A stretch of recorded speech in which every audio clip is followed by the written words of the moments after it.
Bienvenue dans... Attendez, ça je le baisse, que ça ne nous embête pas pendant le truc.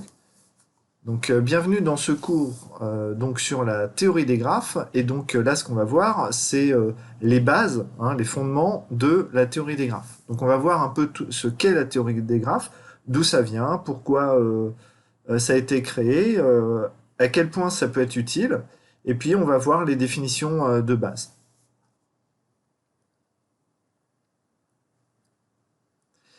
Voilà. Alors, tout d'abord, un petit peu d'histoire. Alors, je vais vous raconter l'histoire de la création de la théorie des graphes. Alors, peut-être que historiquement, je vais enrober les choses, c'est possible.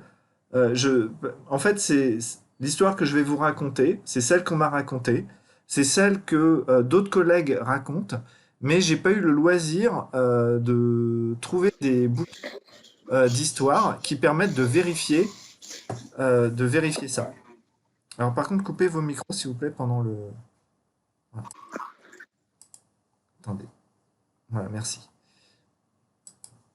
Voilà. Ce que je vais vous raconter, c'est une histoire de la théorie des graphes. Est-ce que c'est la véritable histoire? Disons que l'esprit de ce que je vais vous raconter est exact. Maintenant, le détail, peut-être que c'est un peu romancé. Voilà.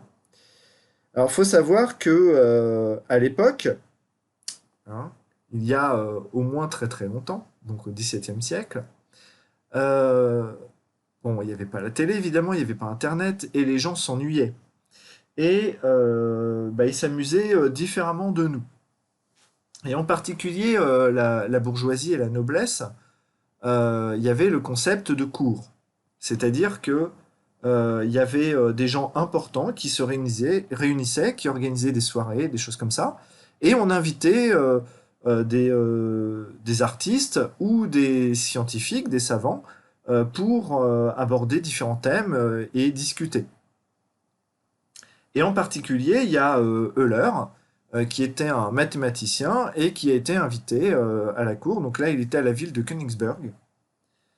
Et vous avez une représentation de cette ville qui est assez particulière, parce que si vous regardez la ville de Königsberg, on peut remarquer que elle est étalée sur plusieurs terrains. D'accord? On a ce terrain-là qui est en haut, d'accord? Donc c'est la partie nord de la ville. On a la partie sud que vous voyez ici.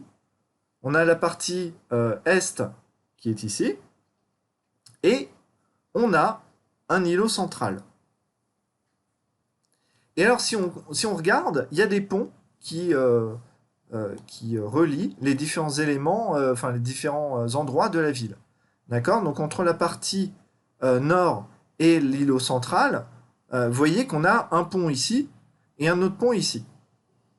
On a deux ponts qui relient l'îlot central et la partie sud, ici et ici.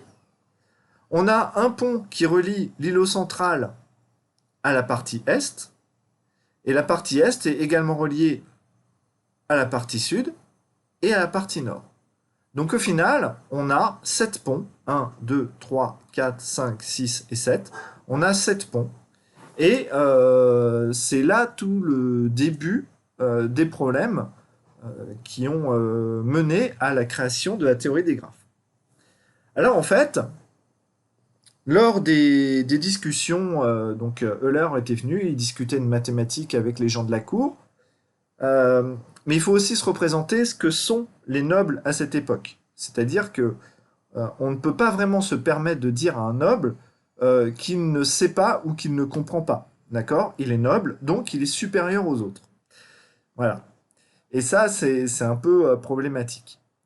Alors, euh, dans les petits défis mathématiques, hein, parce que le mathématicien vient, discute, et évidemment, la noblesse essaye un peu de le piéger. Et il y a un noble qui a dit à Euler que lui, il connaissait un itinéraire de promenade qui qui lui permettait de passer une fois et une seule fois par chacun des ponts de la ville et de revenir à son point de départ. Voilà. Alors, il y a Euler qui a cherché, Et puis, bah, lui, il trouvait pas la solution. Alors, je sais pas si vous avez une idée de solution. Donc, l'objectif, c'est vous prenez un point de départ où vous voulez. D'accord? Ça peut être au nord, dans l'îlot, au sud, à l'est. Vous partez de l'endroit que vous voulez. Et l'objectif, c'est de créer une promenade qui passe une fois et une seule fois par chacun des ponts. Voilà. Alors, est-ce que quelqu'un a une idée de comment faire cette promenade?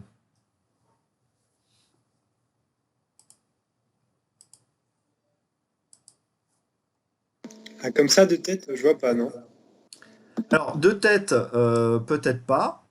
Bah, et prenez un papier, un stylo, hein, on peut essayer de prendre 5 minutes pour essayer de voir si on trouve une solution. Et je dis bien si. Vous vous doutez que si je pose la question, c'est que peut-être qu'il n'y a pas de solution, mais peut-être aussi que c'est un piège. Alors, on adopte une méthode scientifique, vous doutez de ce que je vous dis, vous essayez, et puis dans 2-3 minutes, une fois que vous aurez peut-être trouvé une solution, bah dites-moi, et si vous ne trouvez pas de solution, bah, on passe à la suite, et puis on verra si on arrive à trouver une solution.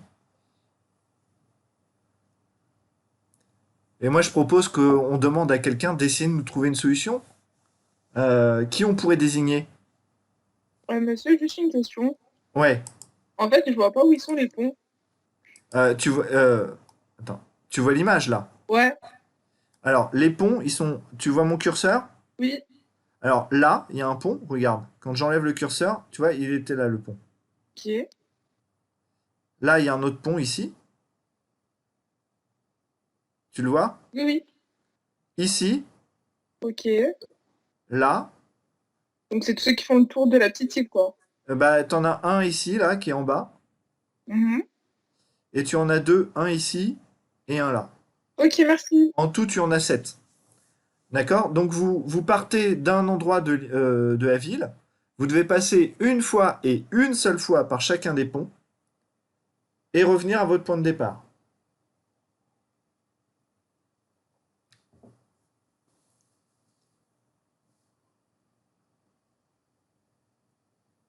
Bon, et pendant que vous cherchez, donc je vais vous dire un truc, je vais continuer un peu mon histoire.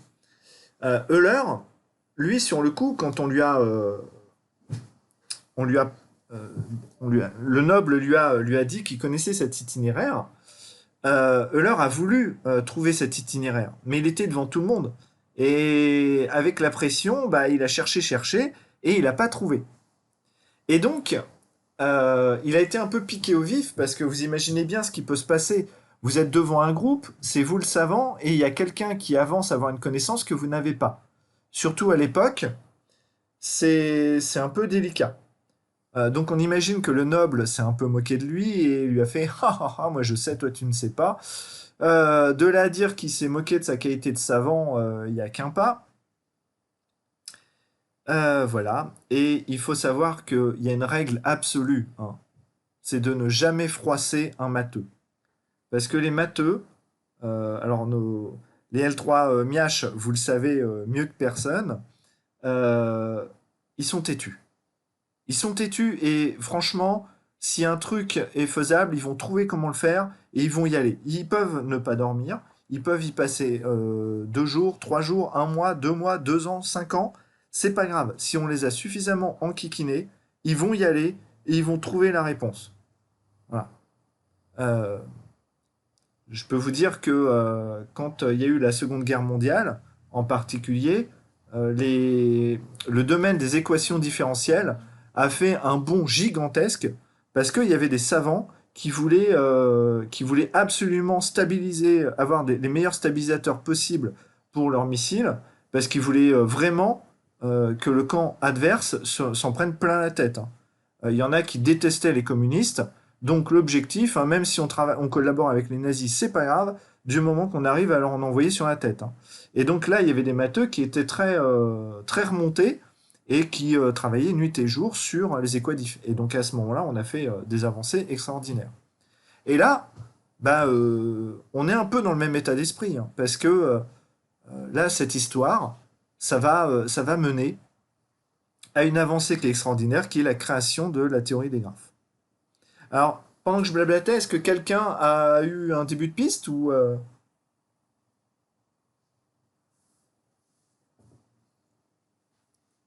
Bah, le début de piste, c'est dire qu'il n'y a pas de solution, non, aussi. Alors oui, mais alors, si tu me dis qu'il n'y a pas de solution, tu sais que ton prof d'algo va te dire, ah bon, mais est-ce que tu en as une preuve? Parce que là, comprenez bien le souci. Il y a la noblesse qui est en face. Et on dit aux savants, moi je connais une solution. Et toi, tu n'es pas capable de la trouver. Le savant, il peut dire, non, il n'y a pas de solution, mais s'il n'en a pas la preuve, ça veut dire qu'il traite, sans aucune preuve, le noble de menteur. Et ça, ce n'est pas possible à l'époque. Donc, et c'est là qu'on arrive au point qui est intéressant, c'est que pour prouver ou non que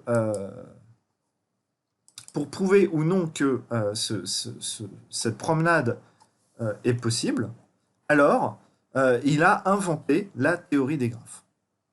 Alors on va voir comment il a fait. En fait, il a d'abord essayé d'énumérer toutes les solutions possibles. Alors, il y en a beaucoup, mais en même temps, il n'y a que 7 ponts.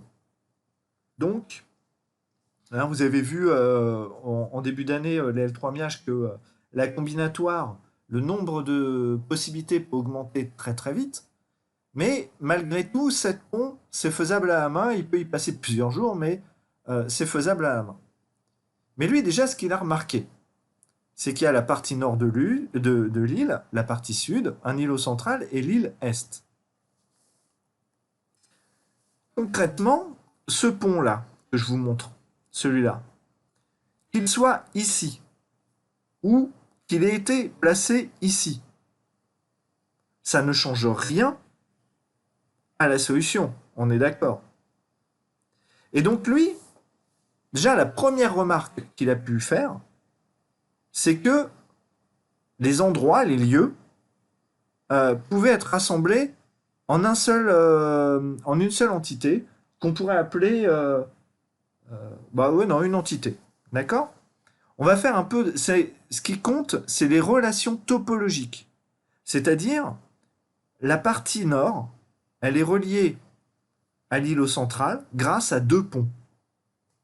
Où sont placés exactement physiquement ces ponts? En fait, on s'en fiche. Ce qui compte, c'est que la partie nord soit reliée à l'îlot central via 2 ponts. Et c'est ces relations-là qui vont l'intéresser. Voilà. Monsieur, j'ai peut-être une idée. Ouais, vas-y. Il faudrait un 8e pont. Il faudrait quoi? Un 8e pont. Ah ouais, mais non, mais on est d'accord qu'au bout d'un moment, si tu construis l'instance, enfin tu modifies la ville pour que ce soit possible, bien sûr que tu vas trouver une possibilité. Mais là, l'objectif, c'est pas ça. C'est encore une fois, on reste sur le problème du noble qui a lancé un défi, qui dit moi je sais et toi tu ne sais pas donc t'es débile. Soit on trouve la solution et on dit ah oui finalement j'ai trouvé, vous aviez raison. Soit tu dis ce n'est pas possible, mais à ce moment-là il faut blinder ta réponse. Sinon tu te fais décapiter. D'accord. Pas mais voilà, tu comprends l'enjeu. Sachant que en plus de tout ça, il y a une chose qui était en jeu, qui est l'honneur de Monsieur Euler. Et c'est vrai que pour les scientifiques, l'honneur, la respectabilité, c'est quelque chose qui est extrêmement important. C'est pour ça que quand il y a un scientifique qui produit des études mal faites, eh ben, la communauté scientifique a tendance à le conspuer et à le déglinguer. Voilà. Toute ressemblance avec un personnage connu de l'actualité récente serait fortuite. Voilà. Alors, voilà.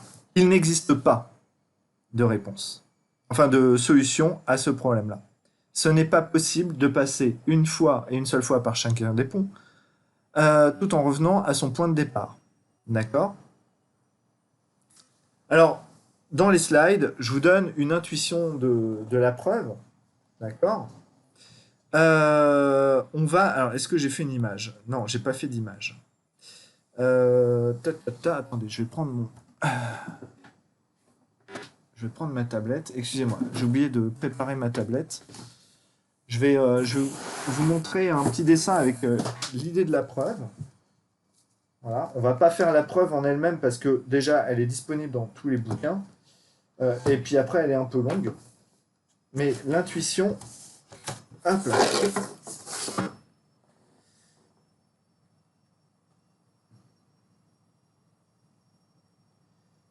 Tac.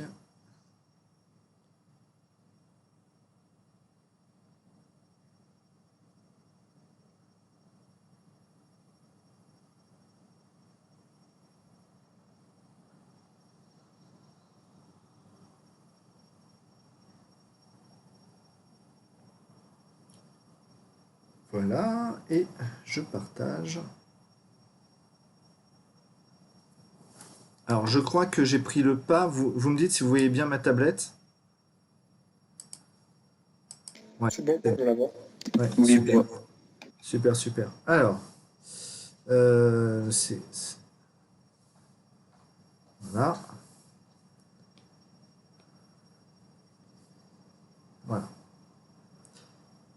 Alors, lui, l'idée de sa preuve, c'était de dire qu'il y a 7 ponts. D'accord? Donc, on peut les représenter comme ça. 3, 4, 5, 6 et 7. D'accord? Et puis, lui, ce qu'il disait, c'est que on va identifier les extrémités de chacun des ponts. D'accord? Et on va essayer de trier ces ponts, d'accord? Donc par exemple celui-là, on peut le déplacer ici, et celui-là, le faire passer ici. Bref, ce qu'il proposait, c'est juste de trouver un ordre des ponts tel que chacune des extrémités permette de passer à l'extrémité du suivant. D'accord? Donc par exemple, si ici on part du nord et qu'on arrive à l'îlot central, ça veut dire que ici on devait avoir l'îlot central et ici avoir autre chose. Vous comprenez? Voilà. Et une autre information, c'est comme on doit revenir au point de départ, il y a une implication qui est que le dernier pont, alors attendez, donc on va partir de là, on va faire comme ça, comme ça, comme ça, comme ça, comme ça, enfin, de là on part ici, là on va là on va là, voilà, c'est plutôt comme ça.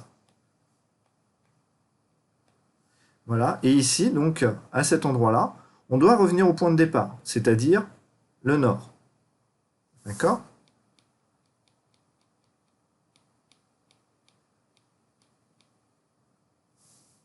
Évidemment, je ne peux pas tout effacer. Voilà.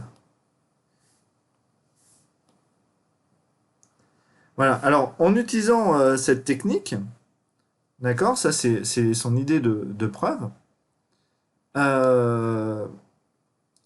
il en déduit une chose qui est extrêmement importante, c'est que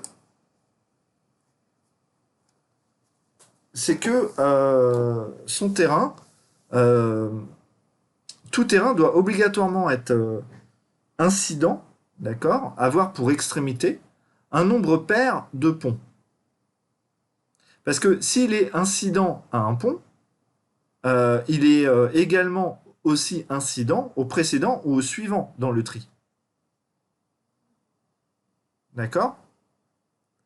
Or, la ville de Königsberg, elle ne possède des terrains qui ne sont incidents qu'à 3 ponts. Par exemple, l'îlot central et la partie nord. Et donc ça, ça rend la chose impossible. Alors, ce n'est qu'une intuition de la preuve. Hein. Bien sûr, la preuve, elle est un peu plus longue que ça. Je repartage mon écran. Mais, bon, vous avez l'esprit de la preuve. D'accord? Bon, au-delà de cette preuve, ce qui est important de remarquer, c'est qu'on peut se passer totalement de la configuration exacte de la ville. il faut connaître les différentes parties et les liens, donc, entre ces parties. Et ça, c'est le fondement de la théorie des graphes. Et en fait, lui, évidemment, Euler, quand il a créé toute cette théorie, il n'est pas arrivé en disant « j'ai créé la théorie des graphes ». Il a créé un outil de modélisation pour les besoins de sa démonstration à lui. Et ensuite, ces travaux qui ont été publiés, ils ont été réutilisés. Et ça a fait boom à un moment, c'est-à-dire que on s'est rendu compte que c'est un outil de modélisation qui était d'une puissance mais extraordinaire, malgré sa simplicité. Voilà.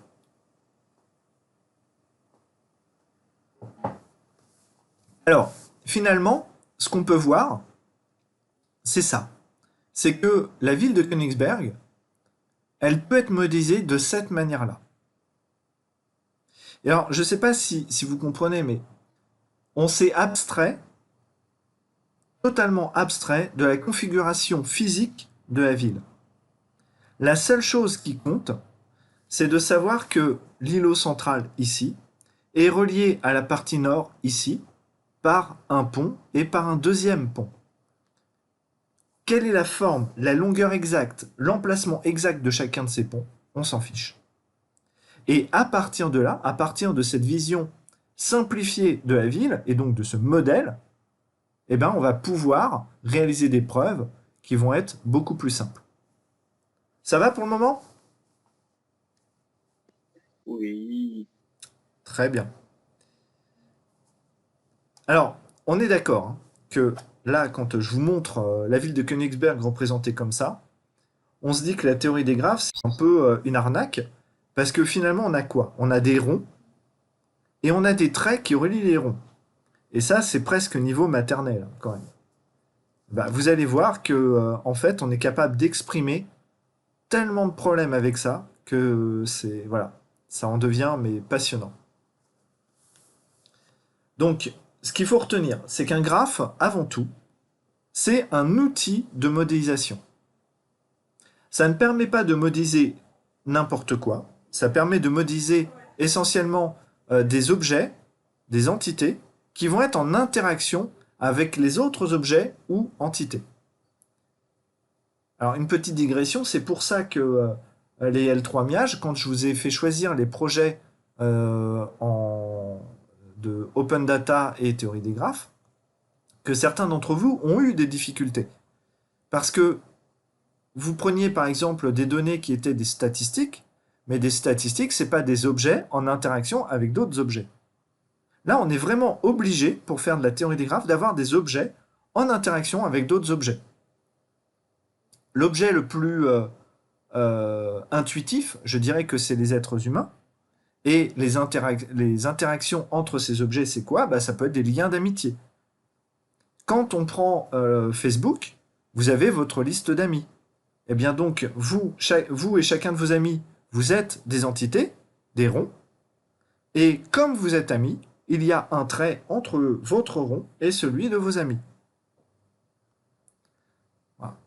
Et alors même si c'est un outil qui semble extrêmement simple, vous allez voir que dessus, on va tout de suite pouvoir appliquer des tas d'algorithmes.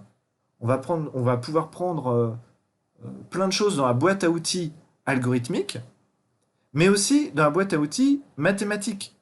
On va pouvoir faire vraiment beaucoup de maths.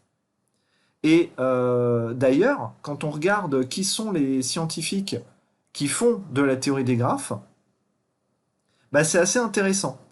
Parce qu'il y a des gens comme moi qui sont issus de l'informatique, où on a une vision vraiment de modélisation et d'interaction. Voilà. On peut faire des mathématiques dessus. Par exemple, moi, dans ma thèse qui est disponible, si vous allez voir, vous pouvez regarder, il y a des mathématiques qui sont assez dures quand même. Mais il y a beaucoup de collègues qui vont faire assez peu de mathématiques avec la modélisation grâce à la théorie des graphes. Mais après, il y a des gens qui vont regarder ce que moi j'ai fait et qui vont dire « Mais c'est pipi de chat, tu fais pas de maths. » Moi, je fais des maths et ils vont faire des maths de très très compliquées. Et en fait, justement, il y a beaucoup de mathématiciens qui se sont mis à faire de la théorie des graphes. Parce que même si on ne le voit pas directement, la théorie des graphes, c'est des mathématiques discrètes. Donc tous les mathématiciens ne font pas de maths discrètes, mais ceux qui font des maths discrètes vont pouvoir s'intéresser à la théorie des graphes.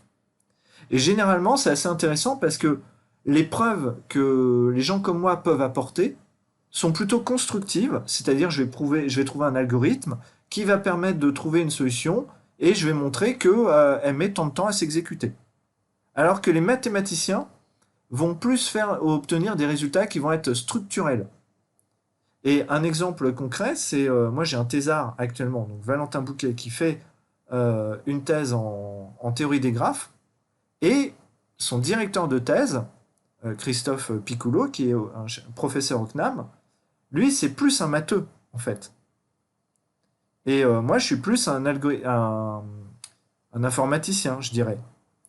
Et donc nos interactions, elles sont vraiment, c'est vraiment intéressant. Parce que, par exemple, moi, j'ai trouvé un résultat, j'ai montré que j'ai trouvé un contre-exemple. Il avait une idée de résultat. Et moi, j'ai lancé des calculs. Alors, moi, ça m'a pris 2 jours de calcul sur ma machine surpuissante et tout ça. Et j'ai trouvé un graphe, il en existait un, qui était un contre-exemple à sa proposition scientifique. Voilà. Et il a trouvé ça super intéressant parce que c'était la première fois de sa carrière que l'informatique, l'outil informatique, lui permettait d'avancer dans sa recherche. Alors, la théorie des graphes, ça nous permet des tonnes et des tonnes de choses, et en particulier des applications qui sont très concrètes pour vous, comme déterminer le plus court chemin, de là où vous êtes à là où vous souhaitez aller.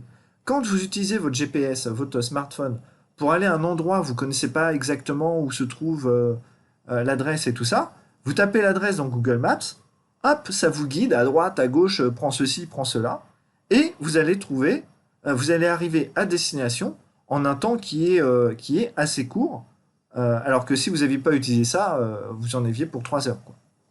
Voilà. Évidemment, ça va nous permettre tout un tas d'applications informatiques dans les réseaux, comme le routage des messages, etc., etc. Mais des choses aussi très concrètes, comme la régulation du flux des usagers dans le RER. Donc quand il y a beaucoup de gens dans le RER et que ça foire, là c'est qu'il y a eu un problème de modélisation ou d'anticipation. Voilà. Alors, bien sûr, on est obligé de définir un peu formellement les choses, hein. Donc, un graphe G, non orienté, qu'est-ce que c'est? Alors, je vais distinguer les graphes orientés des graphes non orientés. On va revenir sur la définition après. Donc, un graphe non orienté, c'est un couple de 2 ensembles, V et E. V pour vertices, c'est-à-dire l'ensemble des sommets, des ronds, et E pour edges, qui est l'ensemble des arêtes, c'est-à-dire des liens entre les entités. D'accord? Donc vous avez d'abord une collection d'entités, et vous avez une collection de liens entre ces entités. D'accord? Donc par exemple, V, ça va être V1, V2 jusqu'à Vn, c'est-à-dire n sommets. Et E, vous allez avoir E1, E2, E3, jusqu'à Em, l'ensemble des arêtes du graphe. Alors attention, vous n'avez pas forcément autant d'arêtes qu'il y a de sommets. Vous pouvez avoir des sommets sans aucune arête, vous pouvez avoir des sommets avec plusieurs arêtes, etc., etc. Et une arête, donc E1, E2, tout ça là, qu'est-ce que c'est? Donc c'est un lien entre 2 sommets, 2 entités du graphe. C'est-à-dire qu'une arête, en fait, est un couple. C'est un couple de 2 sommets. Donc ça va être représenté, une arête E, ça va être un couple U et V, avec U qui appartient à V, et V qui appartient à grand V. Donc par exemple, une arête, ça pourrait être V1, V2. Voilà. Et ça représente juste le lien entre ces 2 entités. Alors quand il existe un lien entre 2 entités, on va dire que ces 2 sommets sont voisins, ils sont adjacents.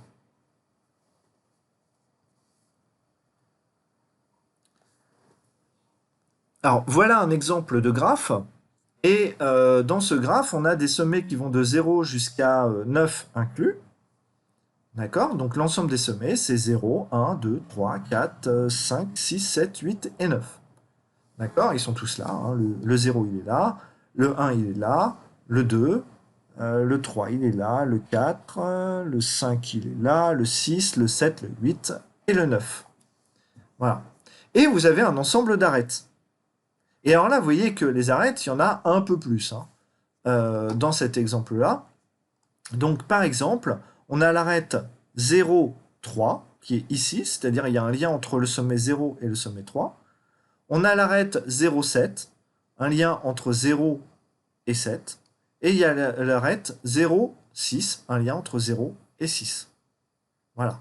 Alors après, on va au sommet 1, et il y a un lien entre 1 et 4, un lien entre 1 et 5, etc., etc., etc.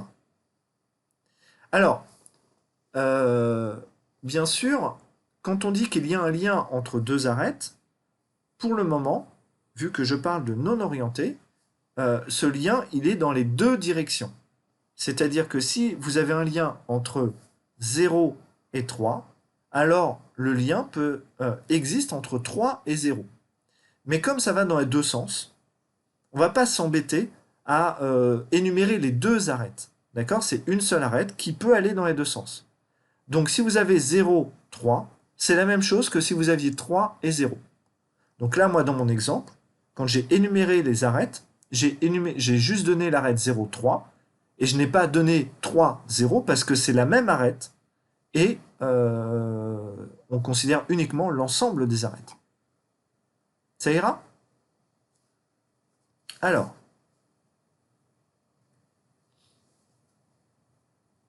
maintenant, on va voir ce qu'est un graphe orienté. Généralement, quand on parle de graphe non orienté, un exemple concret, c'est un lien d'amitié. Quand vous êtes ami avec quelqu'un, c'est réciproque. Sinon, c'est bizarre. D'accord? Forcément, vous êtes ami avec la personne si la personne est aussi amie avec vous. Mais il y a des situations où les choses ne vont que dans un sens. Par exemple, vous pourriez être amoureux secrètement de quelqu'un d'autre. Donc là, ça serait unidirectionnel. C'est-à-dire que vous êtes amoureux de la personne, mais comme vous êtes timide, vous ne l'avez jamais dit à la personne, et le lien n'est pas réciproque. Ou alors, on peut dire, vous avez les entités, ça va être des intersections de routes, et puis il y a des routes entre deux intersections. Et donc une route, elle peut être dans les deux sens, ou alors elle peut être à sens unique. D'accord? Voilà. Alors dans le cas d'un graphe qui va être orienté, on va dire que le graphe G, cette fois-ci, c'est un couple VA. V toujours pour vertices et A pour arc, pour la liste des arcs. Alors, parce que quand une arête est orientée, c'est-à-dire qu'elle va dans un seul sens, on va dire qu'il s'agit d'un arc et non pas d'une arête. Petit point de définition, hein. Voilà. Mais sinon, c'est la même chose. Et alors, quand on regarde un arc, la différence entre un arc et une arête, c'est comme le lien est orienté, cette fois-ci, l'ordre dans lequel vous allez donner les sommets qui composent un arc va avoir une importance. Ici, si on a un arc E qui va de U vers V, ça ne veut pas dire qu'on va de V vers U, on va de U vers V. Donc en premier, toujours vous mettez la source de là où on part, et ensuite vous mettez la destination, le lieu d'arrivée. D'accord? Donc en premier, là où je suis, et en deuxième, là où je vais.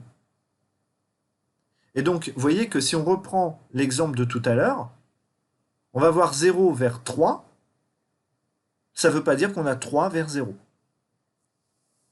Alors, dans le cas d'un graphe orienté, si on a un arc qui va de U vers V, on va dire que U, le sommet U, c'est le prédécesseur de V.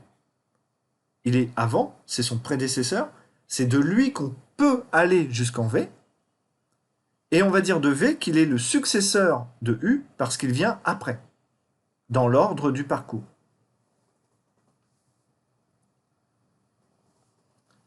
Un exemple de graphe orienté. Alors là, je vous ai mis un graphe un peu caricatural. C'est une étoile orientée. Vous avez un sommet 0. Et de ce sommet 0, vous pouvez aller vers n'importe quel autre sommet du graphe. Mais de ces autres sommets-là, vous ne pouvez pas aller en 0. D'accord? Donc l'ensemble des sommets, c'est comme tout à l'heure. Vous avez 0, 1, 2, 3, 4, 5, 6, 7, 8, 9, 10. Et là, comme arc, la liste des arcs, ça va être de 0, 1, 0, 2, 0, 3, 0, 4, 0, 5, 0, 6. Enfin 0, puis n'importe quel autre sommet. Ça va jusque-là? Oui. Super. Ça va. Ok. Donc, 0, dans notre cas, c'est le prédécesseur de tous les autres sommets. Et 1, 2, 3, 4, 5, 6, 7, 8, 9, 10 sont les successeurs du sommet 0.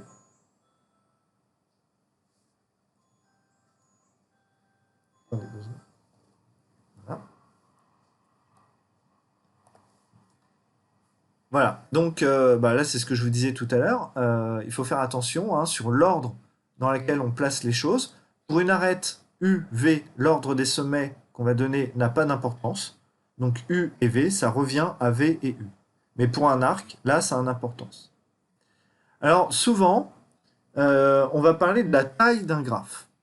La taille d'un graphe, qu'est-ce que c'est? C'est le nombre de sommets du graphe. Donc si on revient à l'exemple précédent, là on a 11 sommets. D'accord? 0, 1, 2, 3, 4, 5, 6, 7, 8, 9, 10. Ça veut dire que la taille du graphe, c'est 11.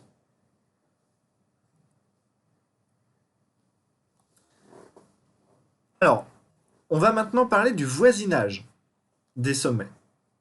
Alors, il y a deux cas. Il y a le cas non orienté et le cas orienté. Quand on est dans un graphe orienté, donc vous voyez que dans mes définitions, je dis que le graphe G est égal à V, A. Donc A, c'est pour les arcs. Voilà. Donc on sait qu'on est dans un graphe orienté. Alors, en toute rigueur scientifique, les deux ensembles V et A, on peut les nommer n'importe comment. Je peux les appeler X et Y. Donc c'est pour ça que, à chaque fois, je vais préciser que le graphe est orienté ou non orienté. D'accord? Par exemple, tout en bas, la troisième définition, vous voyez que je dis G égale V, E, un graphe. Donc comme je ne précise pas qu'il est orienté, ça veut dire qu'a priori, il ne l'est pas, donc il est non orienté. Voilà. Mais l'usage veut qu'on fasse V, A pour un graphe orienté, et puis V, E pour un graphe non orienté. Alors, on va parler du voisinage sortant. Donc ça, c'est dans le cas où on a un graphe qui va être orienté, ok, et qu'on a eu un des sommets, le voisinage sortant, qui va être noté n plus de U, c'est l'ensemble des sommets qui ont U comme prédécesseur. C'est-à-dire, je pars de U et je vais vers les autres. D'accord? Donc, n plus de U, le voisinage sortant, c'est je pars du sommet U et vers où je vais, vers où je peux sortir. Eh bien, c'est la liste des sommets qui sont atteignables depuis U grâce à un arc. Donc, si on reprend notre exemple, ici, la liste des sommets du voisinage sortant de 0, c'est 1, 2, 3, 4, 5, 6, 7, 8, 9, 10. De 0, je peux aller vers les autres sommets. Et par contre, la liste des sommets du voisinage sortant du sommet 1, c'est un ensemble vide. Depuis le sommet 1, je ne peux aller nulle part. Je n'ai pas d'arc qui sort. Donc n plus de 1 est égal à l'ensemble vide. Évidemment, on a la définition qui va avec, son binôme, j'ai envie de dire. On a le voisinage entrant, parce que là, on avait parlé de voisinage sortant. Évidemment, il y a le voisinage entrant. Donc là, c'est pour un sommet U, c'est la liste des sommets qui permettent de venir jusqu'en U. Donc, si je reviens ici, cette fois-ci, le voisinage entrant du sommet 0, c'est l'ensemble vide. mais le voisinage entrant du sommet 1 contient un sommet, le sommet 0. Depuis le sommet 0, il y a le sommet 0 qui permet d'accéder au sommet 1. On verra en TD un peu comment ça fonctionne ces trucs-là, vous inquiétez pas. Ouais. Bon, et finalement, on peut parler globalement de voisinage d'un sommet. Alors, dans le cas d'un graphe non orienté, c'est juste la liste des voisins, d'accord? Parce que là, il n'y a pas d'ordre dans lequel on considère les choses, donc on n'a pas à distinguer les sommets entre le voisinage entrant ou le voisinage sortant. Donc N de U, c'est l'ensemble des sommets qui partagent une arête avec le sommet U. Donc si on revient sur notre exemple de tout à l'heure, ici, le voisinage du sommet 4, qu'est-ce que c'est? C'est 1, 2, 3, parce qu'on a cette arête-là, 6 et 7.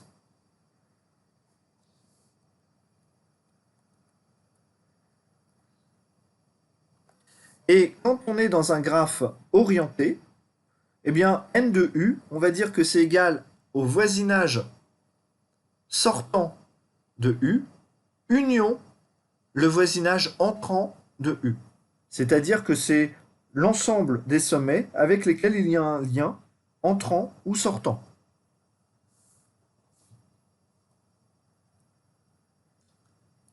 Voilà. Alors, on va demander à qui À qui je vais demander? Là, j'ai un petit exercice. Il va falloir me donner la liste. Pour chaque sommet, me donner la liste du voisinage. Donc, ce qu'on va faire, je vais prendre un matheux et un miagiste, et puis je vais vous demander d'écrire, de me donner les voisinages. Alors, on va demander à Solène. Oh non, monsieur, mais je suis Bah, même pas sur votre écran là. ah, bah voilà. Alors, donc Solène et Fonglan, si elle est disponible. Comme ça. Moi, je suis pas disponible. Ah ouais, ouais, ouais. Ok. Voilà. Donc, Solène, tu vas me donner le voisinage Oui. de chacun des sommets jusqu'au sommet, jusqu'au sommet 4 inclus. Ok. Je le fais à l'écrit dans le Ouais, chat. ouais, oui, bah, Ok. ouais. 0, 1, 2, 3, 4.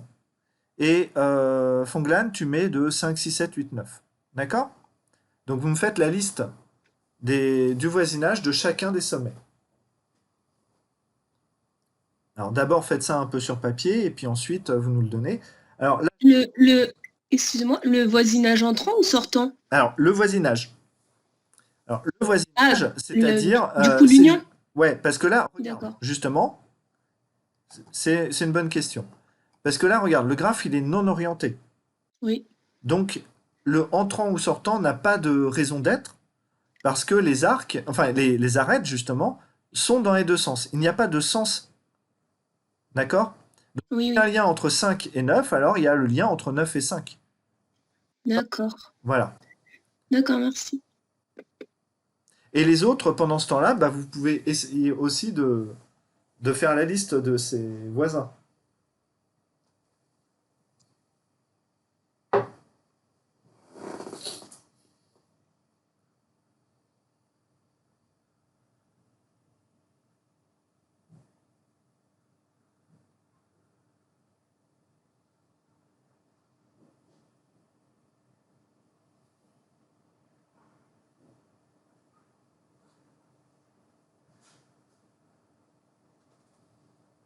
Monsieur, j'ai oublié, je dois faire jusqu'à 4 ou jusqu'à 5? Jusqu'à 4 inclus. Ok. Bon, après, si tu fais jusqu'à 5, c'est pas grave, hein. Monsieur, je vous Ah dis, non, je voudrais pas prendre le travail de ma collègue quand même. Monsieur, je dois faire le 5, le 6, le 7, le 8 et le 9? Ouais, ouais. Ok. Ça fait beaucoup. Oui, oui. Bah alors d'habitude, hein, pour tout vous dire, j'envoie quelqu'un au tableau et il fait les 9. Hein. Donc, Ah oui, d'accord. Vous pouvez remettre le graphe, monsieur? ah oui, pardon. C'est un peu compliqué là. Monsieur, la réponse du 4, elle est affichée. Oui, la réponse du 4, elle est affichée. Ah yes, merci Il y a une Albert. préférence pour les mièges. Hein.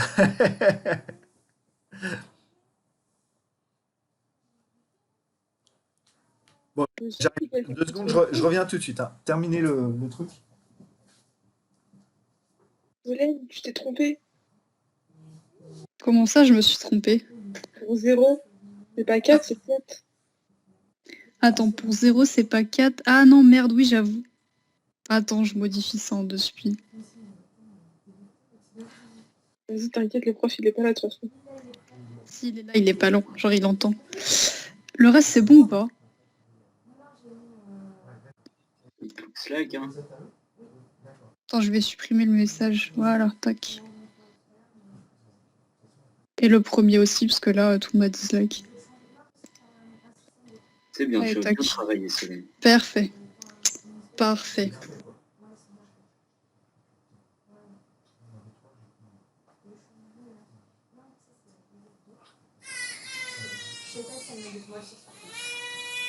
Et RIP, monsieur Delbo. Je pense que le cours, il est annulé, là. Excusez-moi, hein, c'est juste que c'est les premiers biberons et du coup. Ah oui, c'est l'heure du goûter, là, bientôt. Bah oui, bah là, lui, c'est tous les 3 heures là actuellement. Hein. Donc l'heure du goûter, il goûte tout le temps, même en pleine nuit, c'est un peu.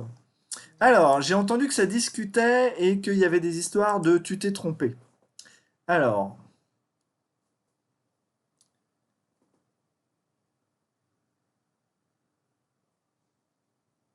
Oui, alors, ok, oui, bon, c'est des ensembles, donc effectivement, mais bon, ça, c'est pas trop grave. Euh, alors, alors. Ah oui, bah, j'arrive pas à voir les deux en même temps. Ah si, voilà. Alors, le sommet 0. Le sommet 0, il a comme voisin le sommet 3, le sommet 6 et le sommet 7. Ouais, alors, vous voyez, typiquement, donc Solène, t'as trouvé les 3 bons sommets, mais Merci. tu vois que dans l'ordre où tu les as mis, Ah oui, c'est vrai. Je ouais, les mais ai pas ça, rééquilibrés. oui, non, mais tu as le droit, parce que c'est un ensemble, donc tu peux mettre les éléments, ils ne sont pas triés, on est d'accord. Mais par contre, c'est une vraie astuce que je vous donne à vous. Quand vous énumérez des arcs, des arêtes ou des ensembles comme ça, essayez de les mettre dans l'ordre croissant. C'est votre droit, donc faites-le, parce que ça va vous simplifier la vie quand vous allez vouloir vérifier des choses. D'accord? Donc au lieu de dire le voisinage du sommet 0 c'est 6, 7, 3, bah, écrivez plutôt le voisinage de 0 c'est 3, 6 et 7. Ça ne change rien, d'accord? En interro, ça vous enlèvera pas de points, ça vous en ajoutera pas, mais c'est juste que c'est plus simple pour vous. Donc vraiment faites gaffe. Alors, ensuite, le sommet 1. On a deux voisins qui sont le sommet 4 et le sommet 5, effectivement. Pour le sommet 2, il est où? Il est là. On a deux voisins, le sommet 4 et le sommet 9. Très bien. Le sommet 3, il a comme voisin donc le sommet 0, le sommet 4 et le sommet 5. Et le sommet 4, il a comme voisin, alors, il a 1, il a 2, il a 3, il a 6, et il a 7. 1, 2, 3, 6, 7. Parfait. Alors, tac, tac, tac. Juste, c'est pénible qu'on puisse pas détacher en fait les commentaires. Voilà, alors attendez. Hop, voilà, je le rends un peu plus petit. Voilà, j'ai tout. Donc, Fonglan, donc toi, le sommet 5, tu nous dis... il est où le sommet 5? Il est là. Donc, le sommet 5, tu dis 1, 9 et 3. Donc, effectivement, c'est bon. Alors, même remarque, hein, tu peux essayer de les ordonner. Ça te simplifiera la vie lorsque tu feras des vérifications. Le sommet 6, alors le sommet 6, il est là. Donc, on a 0, 4 et 8. 0, 4 et 8, parfait. Le sommet 7, comme voisin, il a 0, 4 et 8. 0, 4, 8, ouais. Le sommet 8, il est là. Comme voisin, il a 6 et 7. Ouais. Et le sommet 9, il a comme voisin 2 et 5. Parfait. Voilà, donc vous avez parfaitement compris. Bon, ça, c'est super simple, hein, ce truc-là. Je vous assure, vous avez eu de la chance de passer sur cet exercice-là. J'aimerais pas être à la place de Maxime qui passera pour l'exercice le plus compliqué. C'est pas très gentil, monsieur, quand même, hein. Bon, Mettez Marie au moins pour l'aider, je pense, ça lui fera plaisir. non, justement, Marie, je vais la mettre sur un autre exercice plus simple avant, tu vois. Ah, Parce que j'aime bien faire ça la va. différence et... Il y a des ordres de préférence et tout, bon. Eh oui, ouais, tu vois, c'est tout un système de valeurs. Alors, d'ailleurs, ça pourrait presque être un problème de recherche opérationnelle, c'est-à-dire qu'étant donné un ensemble d'étudiants, donc des entités, et les liens qui peuvent les unir d'amitié, d'accord? Comment perturber au maximum ces liens d'amitié pour que les étudiants se retrouvent isolés? Ça, c'est un problème de recherche opérationnelle et de théorie des graphes, c'est formidable. Alors, donc là, vous voyez, on est sur un graphe, cette fois-ci, qui est orienté. Donc, on n'a pas des arêtes, mais on a des arcs. Et donc, on va regarder les voisinages sortants et les voisinages entrants. Donc, le voisinage sortant du sommet 7, c'est du sommet 7, on peut aller vers les autres, donc n+. Donc, de 7, on peut aller vers 4 et on peut aller vers 6. Et attention, on n'a pas mis 2, justement, parce que de 7, on ne peut pas aller en 2. Par contre, le voisinage entrant de 7. Le voisinage entrant de 7, c'est la liste des sommets à partir desquels on peut venir en 7. Et là, vous voyez qu'il n'y a que depuis le sommet 2, on peut aller dans le sommet 7.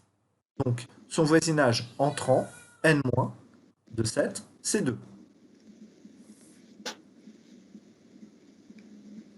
Voilà.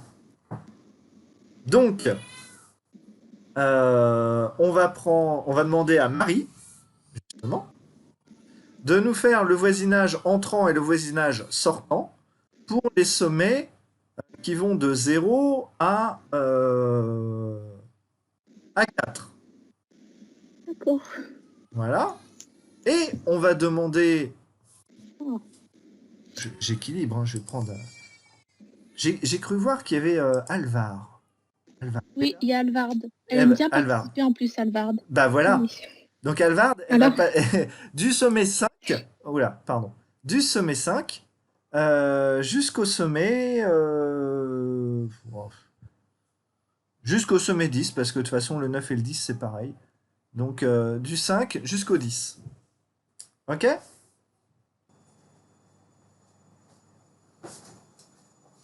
Alors,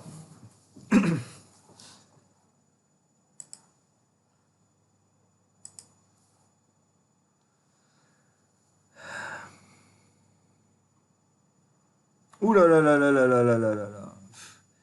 Vous m'avez fait ça message par message là. Je vais être obligé de vous faire confiance. Alors, attendez, hop, hop, voilà, comme ça je vois tout. Alors, tac, tac, alors, qui c'est qui commençait? Alvard. Alors, le sommet 5, c'était le voisinage entrant, hein. Voilà, donc sortant, il n'y en a pas, et entrant, c'est 0, oui. Ensuite, le 6. Il est où le 6?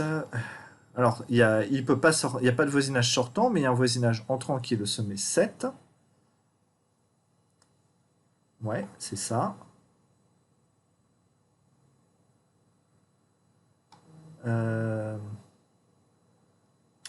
Alvard, voisinage de 7. Alors, entrant, on a le sommet 2. Ouais. Et sortant, on a 4 et 6. Monsieur, il faut réactiver votre Ouais, monsieur, on vous entend pas. C'est une blague, j'étais en train de faire la correction. Bon, donc, je disais... jusqu'à présent, jusqu'au sommet 7, Alvard avait raison. Voilà. Donc, je valide ces réponses. Le 8. Sommet 8. Donc, il n'y a pas de voisinage sortant, mais il y a un voisinage entrant qui est le sommet 1. Ok. Voisinage du sommet 9. Alors, sommet 9, il n'y a personne qui sort, il n'y a pas de voisinage sortant, c'est un ensemble vide. Et en voisinage entrant, on a bien le sommet 0. Et pour le sommet 10, c'est pareil, on n'a pas de voisinage sortant, mais on a un voisinage entrant qui est constitué du sommet 0. Voilà. Alors par contre, juste, hein, Alvard, essaye d'utiliser la notation n+, n-, égale, et puis un ensemble. D'accord? Ça sera plus propre. Ça, le jour du partiel, si vous mettez des phrases comme ça, sinon on n'a pas fini de corriger. Alors, ensuite, Marie. Donc, 0, le voisinage sortant.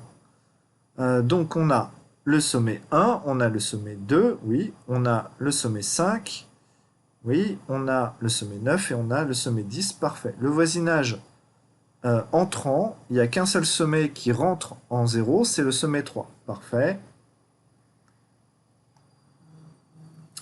Pour le sommet 1, on a entrant, on a le sommet 0, et sortant, on a 3, 4 et 8. Ouais, bah c'est bon, hein, vous avez compris. Hein. Pour le sommet 2, entrant, ouais, pour le sommet 2, entrant, on a le sommet 0, et sortant, on a le sommet 7. Voilà, parfait.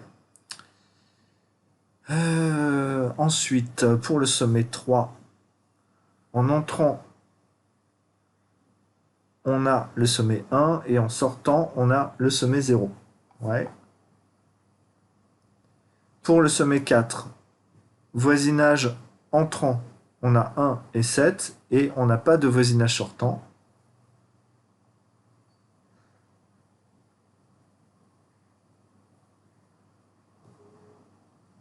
Et dans la consigne, je me suis trompé, c'est vrai? Ah oui, effectivement. Voilà, bon, c'était voisinage entrant, sortant, et le voisinage global, mais le voisinage global, c'est l'union de l'entrant et du sortant, donc ça, je pense, vous savez faire, c'est pas un souci. Monsieur, Donc, oui? je me demandais, est-ce que c'est possible d'avoir des cas particuliers où on a des relations bidirectionnelles, en fait, entre 0 et 9, par exemple? Ah oui, Ouais. alors, dans un graphe orienté, vous avez des relations qui sont à sens unique. Mais cette relation à sens unique, on peut avoir deux relations, une qui va de x vers y et une qui va de y vers x. D'accord. Voilà. Mais comment on représente ça alors? Ça veut dire que Eh je ben, peux juste tu faire mets, une flèche, quand tu es dans un graphe non orienté, en fait, tu mets juste une arête, parce qu'on sait que il y a pas d'orientation. Mais quand il y a une orientation, tu n'as le droit de mettre que des arcs. Donc tu es obligé de mettre euh, une direction sur chacun des arcs. Donc si tu as de 0 vers 1 et de 1 vers 0, eh bien tu mets ici l'arc qui va de 0 vers 1, et ensuite tu en mets un deuxième qui va de 1 vers 0. Ah ok, d'accord. Voilà. Bon, bah écoutez, pour le moment, c'est très bien. On passe à la suite. Alors, là, justement, c'est un peu dans le même esprit là, que la question de Paul. C'est que on peut avoir des questions assez légitimes sur est-ce qu'on a le droit ou pas d'avoir des arcs ou des arêtes en double ou des choses comme ça. Alors tout ça, c'est juste une question de vocabulaire. C'est-à-dire que un graphe G, V, E, donc c'est un graphe qui est non orienté, et si pour tout couple de sommets UV, on a au plus une arête, UV, alors on va dire que le graphe est simple. D'accord? Donc si je vous dis que vous avez un graphe simple et non orienté, c'est quelque chose comme ça. Si je ne précise pas qu'il est simple, ça veut dire normalement que vous avez le droit d'avoir deux arêtes, qui entre eux même coupe de sommets. C'est-à-dire qu'on pourrait avoir l'arête CD plus une autre arête CD. Alors ça, c'est utile parce que dans certains cas, par exemple pour justement les ponts de Königsberg, vous avez des arêtes en double. Et donc le graphe qui représente la ville de Königsberg n'est pas un graphe simple. Donc vous voyez la différence, hein, c'est que ici on a une seule fois l'arête C, D, et là on a deux fois l'arête entre C et D. simple, pas simple. Voilà. Alors ensuite, on peut se demander aussi si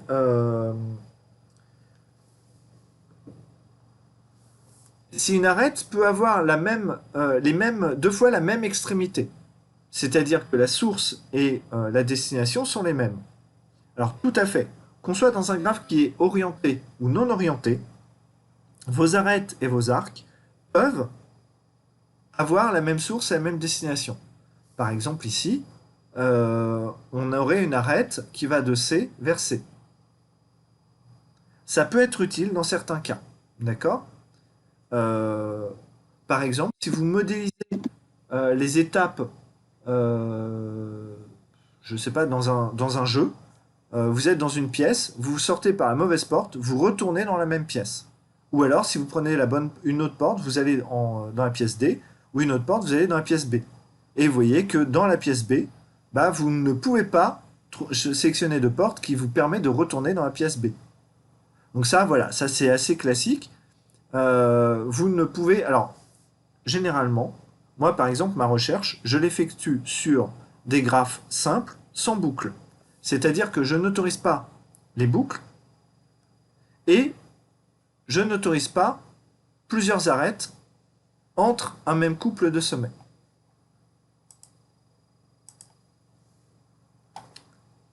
Alors, attendez, j'ai pas regardé les questions.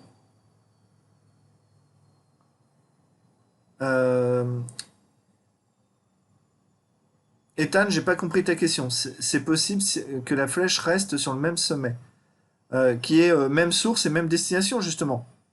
C'est ce que je viens de dire, hein, je pense. Donc quand tu as un graphe orienté, ça, là, il est non orienté, mais il pourrait être orienté. S'il était orienté, tu aurais une source, et ici, tu aurais ta flèche pour la destination. D'accord? Donc on pourrait rester sur le même sommet.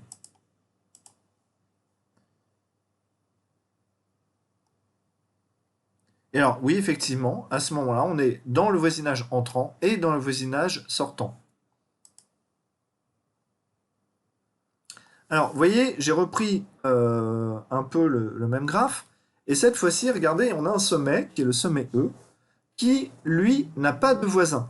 C'est-à-dire, il n'a pas de relation avec les autres entités du graphe.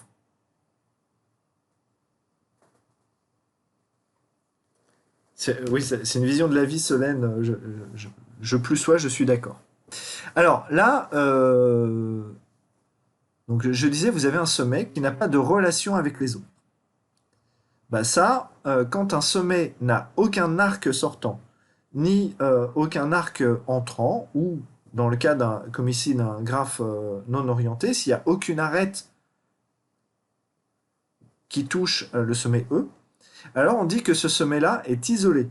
Le sommet E, il est isolé.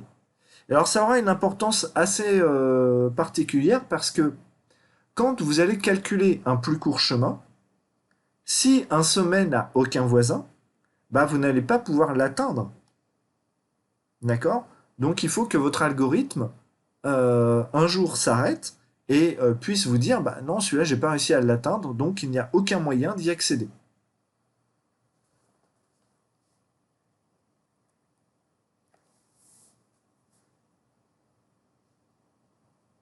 Voilà, alors ça on revient sur, ça fait un peu doublon avec la définition de tout à l'heure, mais si deux sommets possèdent un lien, d'accord, donc soit une arête, soit un arc, on dit qu'il y a une adjacence entre ces deux sommets.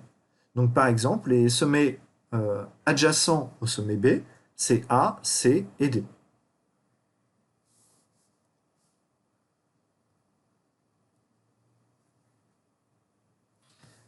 Alors, un graphe, il faut bien comprendre que c'est un outil de modélisation et que vous pouvez le modifier un peu comme vous voulez.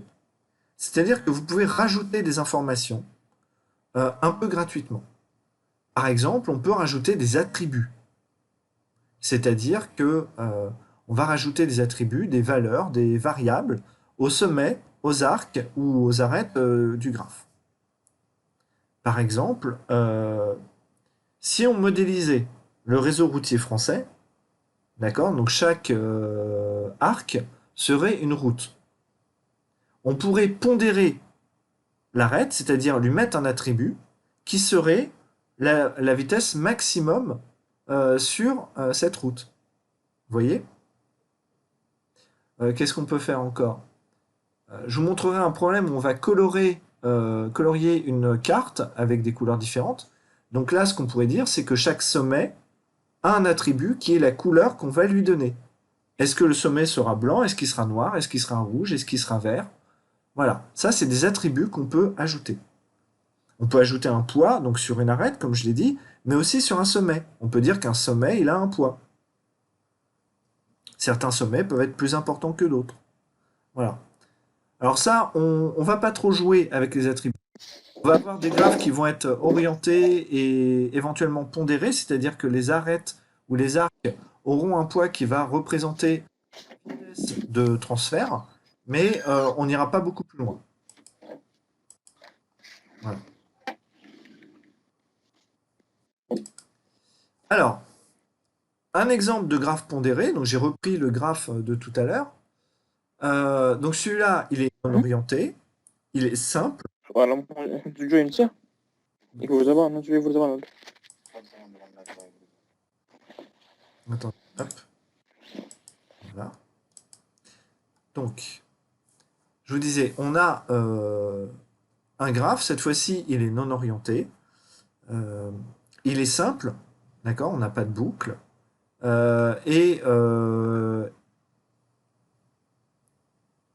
Non, il est simple, on n'a pas d'arête en double, d'accord, et on n'a pas autorisé les boucles qui vont d'un sommet sur lui-même. Voilà. Donc, là, si vous regardez, j'ai rajouté plein de valeurs. J'ai rajouté une valeur sur chacune des arêtes.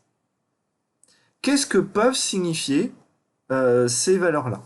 Eh bien, ça peut être le coût du passage d'un sommet à un autre. Par exemple, pour aller du sommet 9 au sommet 0, ça pourrait coûter 1000.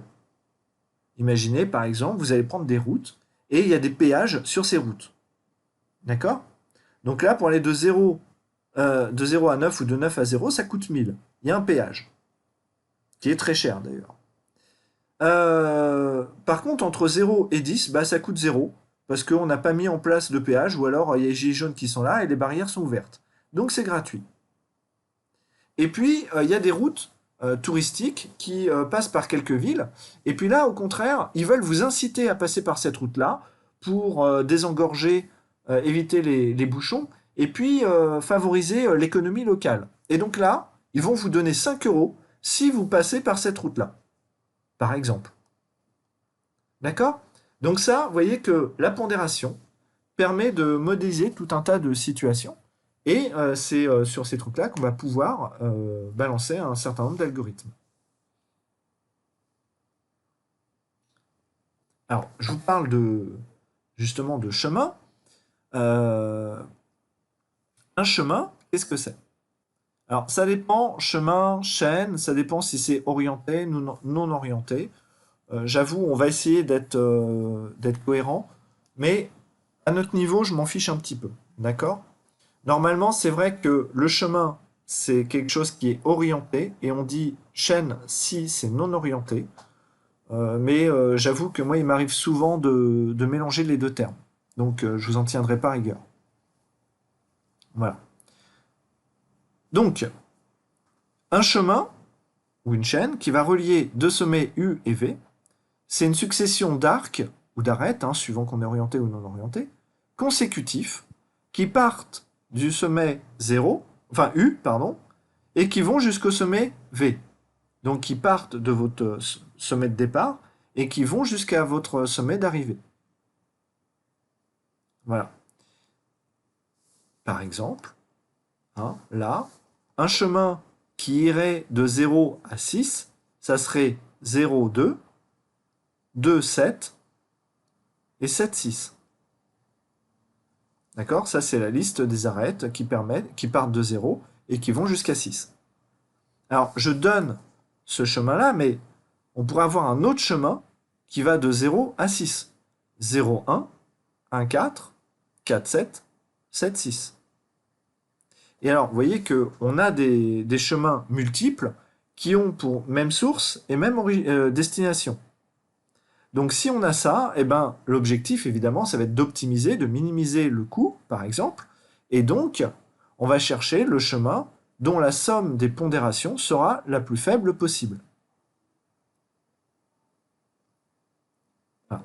Alors après, on peut distinguer un chemin simple, élémentaire, de non simple. C'est-à-dire que vous avez vu que dans l'exemple que je vous ai donné, je ne suis passé qu'une fois et une seule fois par chacune des arêtes. Mais un chemin qui va de 0 à 6, je vous ai dit 0, 2, 7, 6, là, voilà, ça c'est un chemin. On pourrait une chaîne, on pourrait très bien dire, je vais en 2, je vais en 7, je vais en 4, je vais en 1, je vais en 0, ah, bon, on est retourné au point de départ, c'est pas grave, en 2, en 7 et en 6. Et vous voyez que là, je suis passé plusieurs fois par les mêmes arêtes ou par les mêmes sommets. Et donc, dans ce cas-là, on n'est plus sur un chemin élémentaire ou sur un chemin simple. D'accord? Donc, le chemin élémentaire, il ne passe pas 2 fois par le même sommet. Et le chemin simple, il ne passe pas 2 fois par le même arc. Donc, en particulier pour les ponts de Königsbourg, nous, on cherchait un chemin qui revenait à son point de départ, donc c'est plutôt un cycle, mais qui était simple parce qu'il ne passait pas 2 fois par le même arc ou la même arête. Voilà.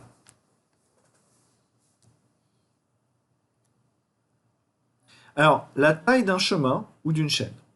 Donc, la taille d'un chemin ou d'une chaîne, c'est le nombre de sommets qui appartiennent à ce chemin-là. Ça, c'est la taille. Mais la longueur, ça va être le nombre d'arcs ou d'arêtes qui seront traversés, si le graphe est non pondéré. D'accord? Donc, par exemple, là, si je vais de 0 en 6, la taille, c'est 1, 2, 3 et 4. La longueur, c'est le nombre des arcs ou des arêtes. Donc, ça va être une arête, 2 arêtes, 3 arêtes. Mais, si jamais le graphe est pondéré, là, c'est la somme des pondérations. Donc là, ici, on voit qu'on est pondéré. Donc, la longueur du chemin, ce sera moins 5, plus 8, ça fait 3, plus 2, ça fait 5. D'accord? Voilà. Alors, maintenant, je vais demander à...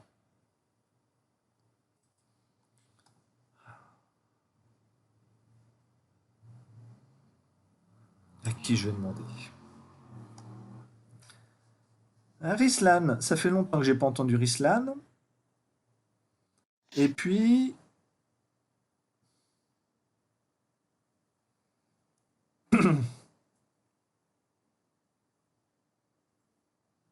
Et Rim, c'est formidable. Voilà. Donc Rislan et Rim, voilà. Je vous laisse faire cet exo-là. D'accord? Je vous laisse quelques minutes pour vous préparer. Et puis ensuite, voilà. Alors là, le plus simple, comme je vous demande des graphes, vous les dessinez sur papier, vous prenez une photo et vous le postez dans la conversation. Hein, je pense que c'est le plus simple. Vous pouvez faire ça? Ok, pas de souci. Ouais, ok. Bah allez-y. Du coup, vous pouvez remontrer le dessin, s'il vous plaît? Pardon? On peut l'avoir le dessin, s'il vous plaît? Ça? Merci. Oui. Ouais, mais il vous faut la consigne. Bah, j'ai pris en photo la consigne. Ah, oui, mais ta camarade, est-ce qu'elle l'a pris? Ah, Slan, t'as pris en photo la consigne? Non, du tout. Vas-y, prends-la en photo. Bah non, mais attends, en fait, c'est plutôt, prends le dessin, le graphe en photo, et je remets la consigne, parce que tes camarades, ils ont plus besoin de la photo que du dessin. C'est fait pour moi. C'est bon? Allez, je retourne sur la consigne, c'est bon? Hop. Voilà, et je vous laisse quelques minutes, j'arrive.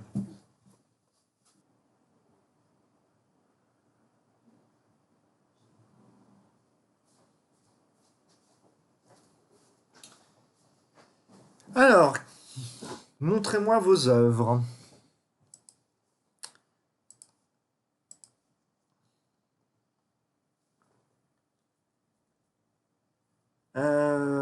Alors, Alvard, c'était quoi ta question? Excuse-moi.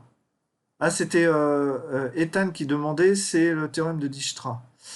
Le théorème de Dijkstra, enfin, l'algorithme de Dijkstra, on va le voir un peu plus tard, hein. Ça permet de calculer des plus courts chemins dans certains graphes, mais pas dans tous. On verra justement par la suite.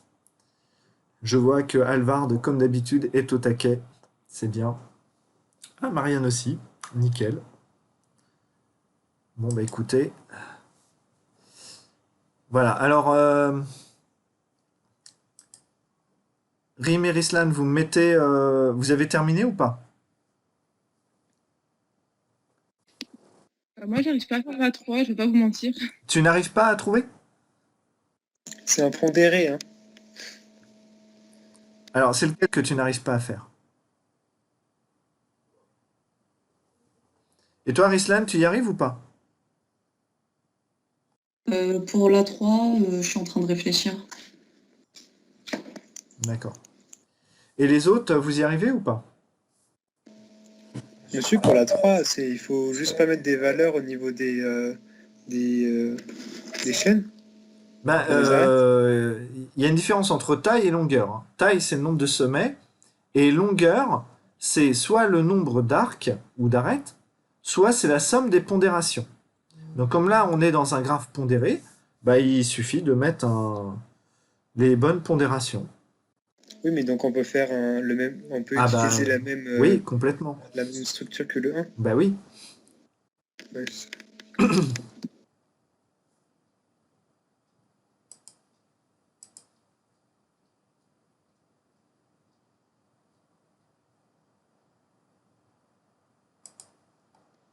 Monsieur, je peux pas inventer des sommets et des longueurs. On est d'accord, enfin, je dois vraiment utiliser ce que vous nous avez donné. Comment ça? Bah, pour le 40, je suis désolée, c'est impossible, hein. Ouais, bien sûr que c'est possible. Bah non.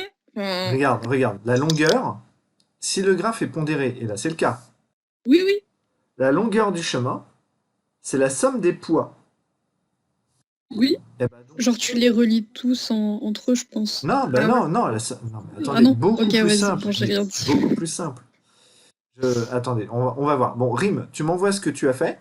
Vous voyez? Voilà, tu le mets dans la conversation. Voilà, ça. Donc ça, Rim, tu nous as fait. Alors, donc donner un graphe simple, sans boucle et non pondéré, contenant un chemin de taille 5. Donc, 1, 2, 3, 4, 5. Voilà, parfait. Et effectivement, on a un sommet supplémentaire, mais ça contient un chemin. Attends, c'était le numéro de la question, en fait. Ah, d'accord, d'accord. Oui, bah tu peux. T'aurais pu mettre un sommet en plus, ça gênait pas. Ok. D'accord, c'est le numéro de la question. Alors, 2. Donner un graphe simple, sans boucle et non pondéré, contenant un chemin de longueur 6. Donc là, la longueur, c'est la somme, c'est le nombre des arêtes. Donc 1, Ah, oups, il y en a lui, il en 4 manque une. et 5. Donc là, il en manque. Oui. Voilà. Donc là, il t'en manque une.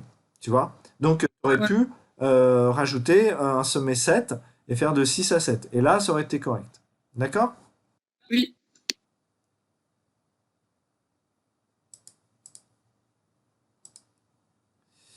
Rislan, alors.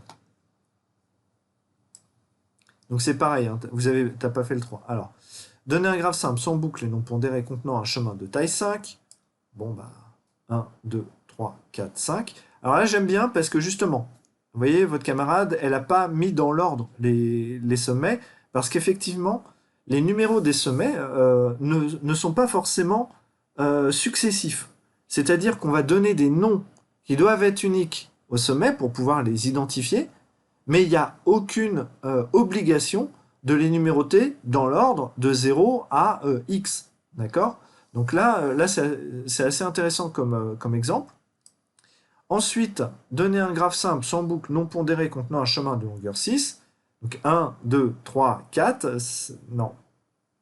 Là, il t'en manque 2. Ah oui, oui, parce qu'en fait, je sais pas pourquoi j'ai lu taille 6, mais oui, oui, c'est longueur 6. Voilà. Ouais. Ok. Alors moi, du coup, je vais partager ma tablette là. D'accord. Tac.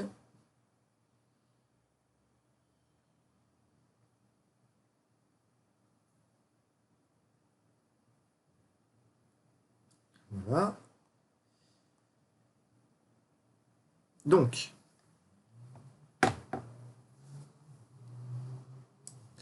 on veut un graphe simple, sans boucle et non pondéré contenant un chemin de taille 5. Donc ça, vous avez réussi. Donc ça, je ne vais pas le recorriger, on a vu les réponses. Donner un graphe simple, sans boucle et non pondéré contenant un chemin de longueur 6. Alors,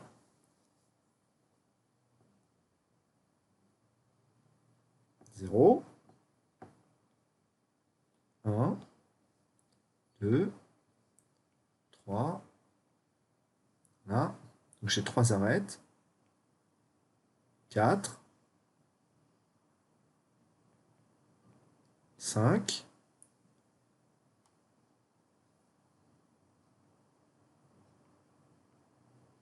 alors là, ça c'est un exemple minimum, on va dire. D'accord? Parce que ça contient. Mais je dis bien contient. C'est-à-dire que votre graphe n'est pas obligatoirement un graphe qui est, en fait est un chemin de longueur 6.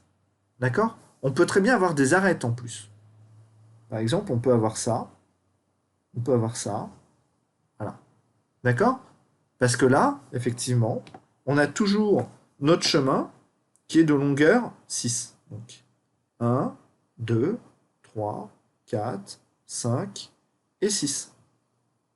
D'accord? Voilà. On peut aussi avoir un sommet supplémentaire, par exemple 7. On contient, donc là, il a un chemin de longueur 7, mais donc dans le chemin de longueur 7, on a induit un chemin de longueur 6. Ça ira? Voilà. Alors, maintenant, on va faire la question 3 qui vous a visiblement posé plus de soucis. Donner un graphe simple, sans boucle, et pondéré, contenant un chemin de taille 5 et de longueur 40. Alors, un chemin de longueur 5. Donc on va dire 1, ici, 2, 3, 4 et 5. D'accord? Ça va être mon chemin de longueur 5. Et il faut que sur ce chemin de longueur 5, la somme des pondérations fasse 40.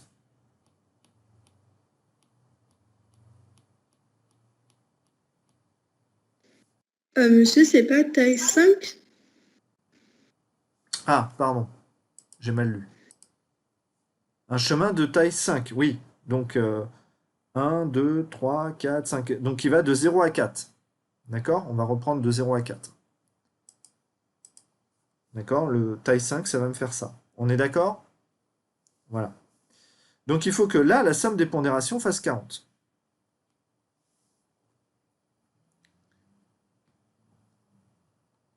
« 5,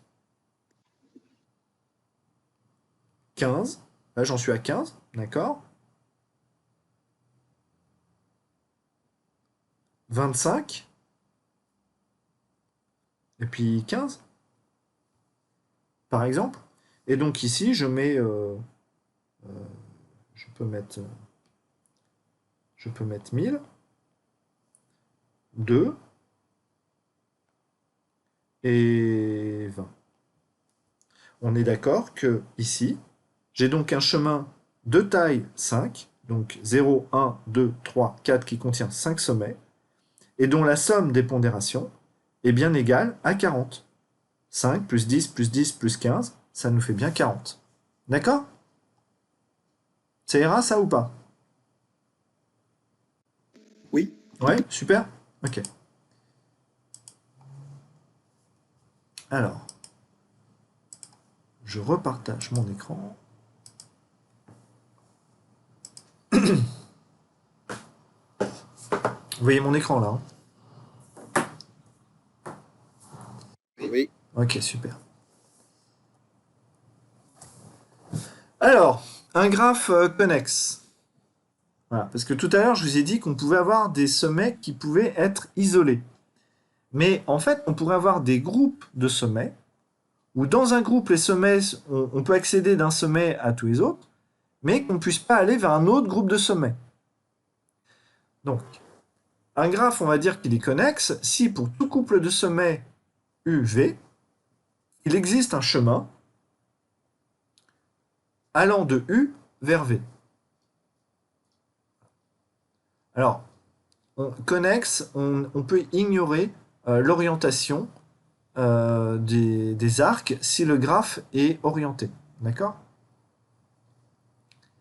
Par contre, si on dit fortement connexe, là ça change des choses. C'est un graphe orienté et dit fortement connexe si, pour tout couple de sommets UV, il existe une chaîne allant de U à V et une chaîne qui va de V à U. Ça veut dire, pour savoir si un graphe est connexe, c'est est-ce qu'il y a des arcs et des arêtes, peu importe leur orientation, qui permet de toucher chacun des sommets. Par contre, quand on dit qu'un graphe orienté est fortement connexe, c'est est-ce qu'il existe un chemin de n'importe quel sommet vers n'importe quel autre. Donc là, l'exercice que je vous demande, c'est donner deux graphes simples, sans boucle et non orientés. L'un doit être connexe et l'autre non. Ensuite, deux graphes simples, sans boucle et orientés. Ça change un peu. L'un doit être connexe et l'autre non. Et ensuite, donner un graphe simple, sans boucle et orienté, et il doit être fortement connexe. Alors, quelles seront mes victimes?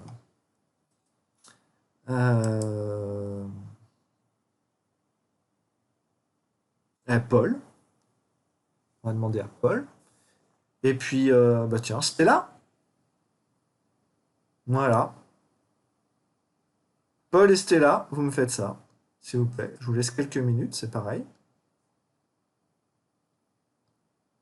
Je vous laisse donc la définition et puis vous essayez de me faire ces graphes-là. Ça ira?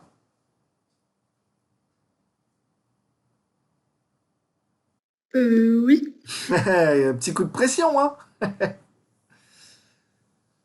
Mais c'est pas compliqué, hein. C'est pas très compliqué, vous inquiétez pas.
Bon, et vous me dites hein, quand vous les avez.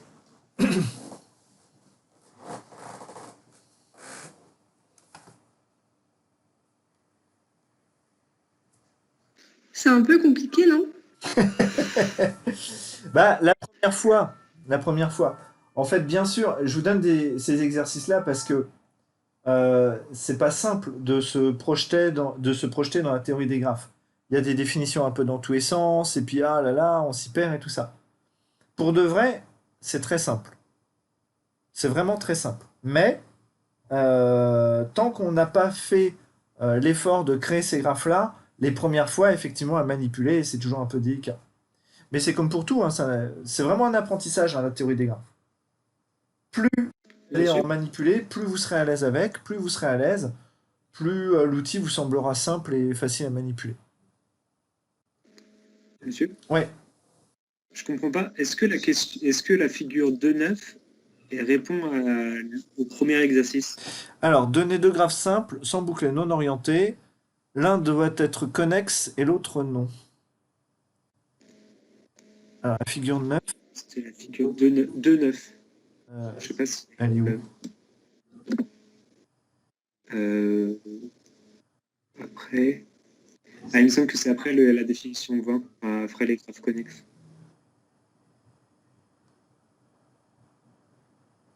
Non.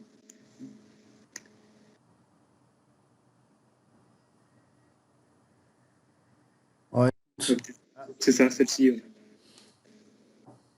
Bah, ça, c'est non orienté, simple, sans boucle et non connexe. Les deux?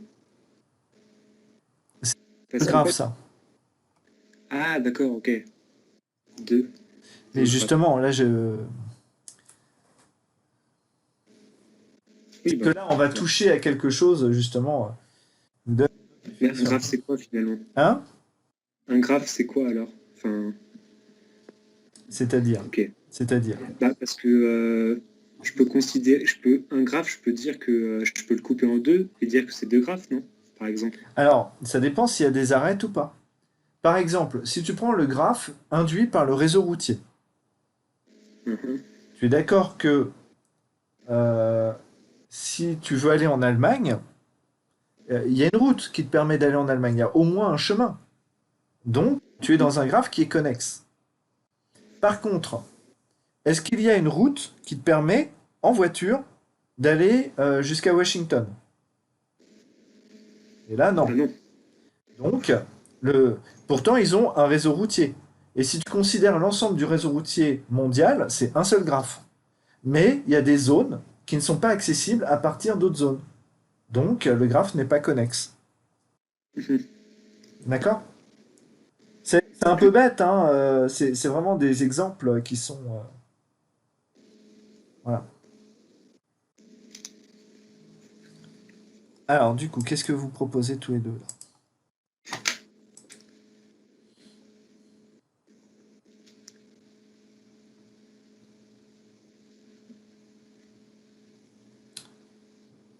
Ça arrive. Hein. Ouais, ouais. Alors, oui, effectivement, un graphe fortement connexe, il est forcément orienté.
Alors, connexe, ça s'applique à la fois pour les graphes orientés et pour les graphes non orientés.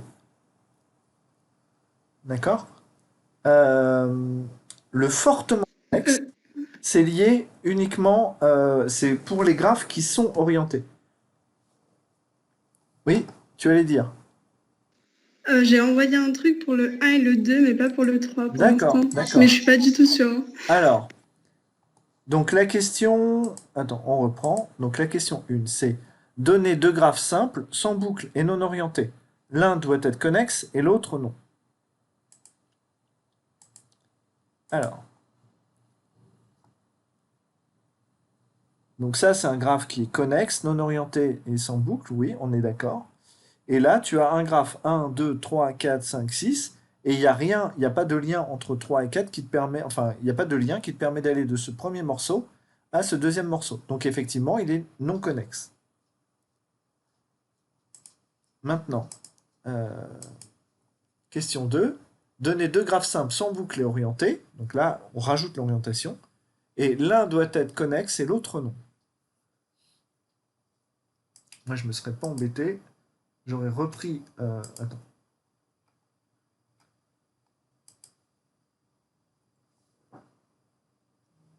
Donc celui-là, il est connexe. Alors vous voyez, le truc est un peu embêtant. Hein. On dit connexe parce que il y a des liens entre tous les sommets, mais ça ne veut pas dire qu'on peut aller de n'importe quel sommet vers n'importe quel sommet. Là, du sommet 2, on ne peut pas aller vers le sommet 1.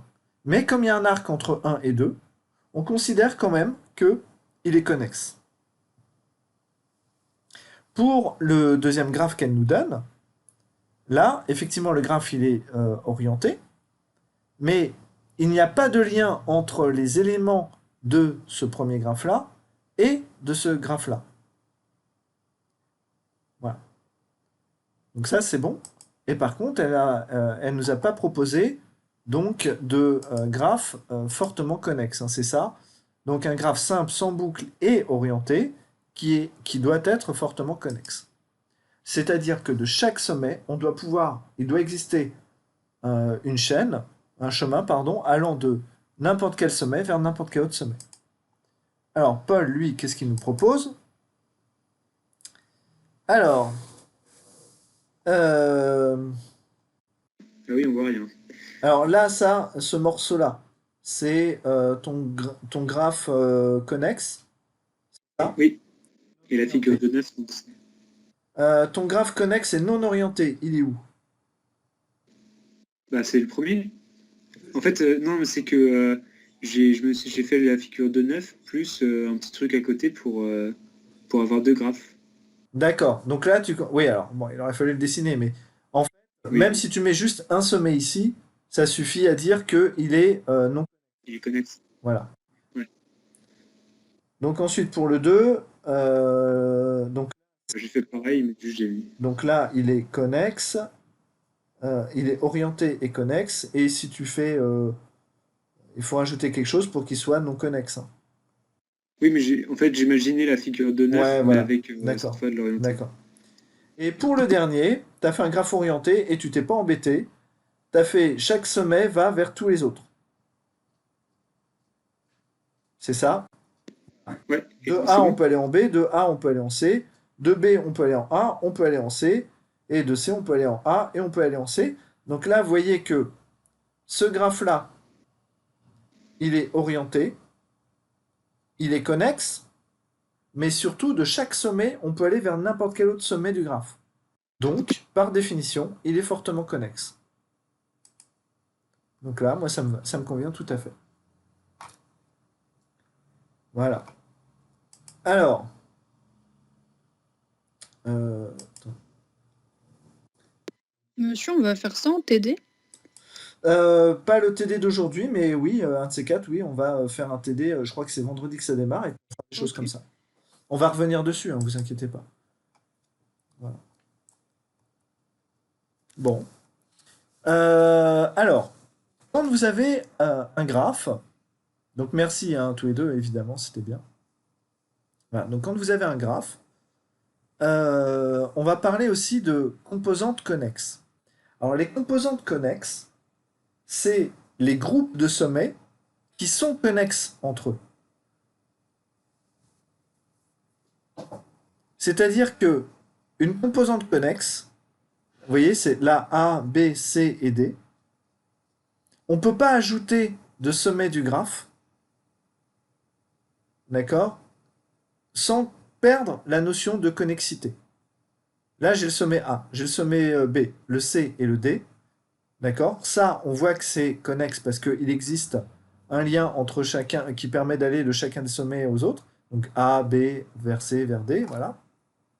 Par contre, si je rajoute n'importe quel autre sommet, le E, le F ou le G, on n'a aucun moyen d'aller de ces sommets-là vers ces autres sommets. Et donc, si on rajoute un sommet, on perdrait la propriété de connexité. Eh bien, une composante connexe, c'est un sous-ensemble connexe et maximal, c'est-à-dire qu'on ne peut pas ajouter d'autres sommets. D'accord? Et voilà. Donc là, vous avez un exemple, et les deux de graphe qui est non connexe, et les composantes connexes, ce sont les deux suivantes, c'est A, B, C et D. Et l'autre composante connexe, c'est E, F, G. D'accord? Alors les composantes connexes, hein, c'est très utile parce que c'est pareil. Vous allez utiliser un algorithme qui va détecter les composantes connexes de votre graphe, et pour chaque composante connexe, vous allez pouvoir lancer des algorithmes. Par exemple, si vous cherchez à aller d'un point A à un point B, et que vous souhaitez calculer le chemin le plus court, si vous savez que la source et la destination ne font pas partie de la même composante connexe, vous savez qu'il n'existe pas deux chemins allant de votre source à votre destination.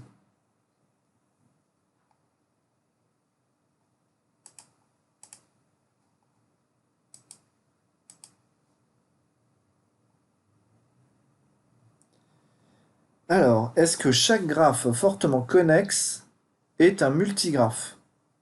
Non. Non. Tu pourrais avoir juste un triangle, d'accord? A qui va vers B, B qui va vers C, C qui va vers D. Et là, de n'importe quel sommet, tu peux aller vers n'importe quel autre, parce que tu peux pas aller de A vers C directement, tu n'as pas cet arc, mais tu pourrais aller de A, tu peux aller en B, qui peut aller en C.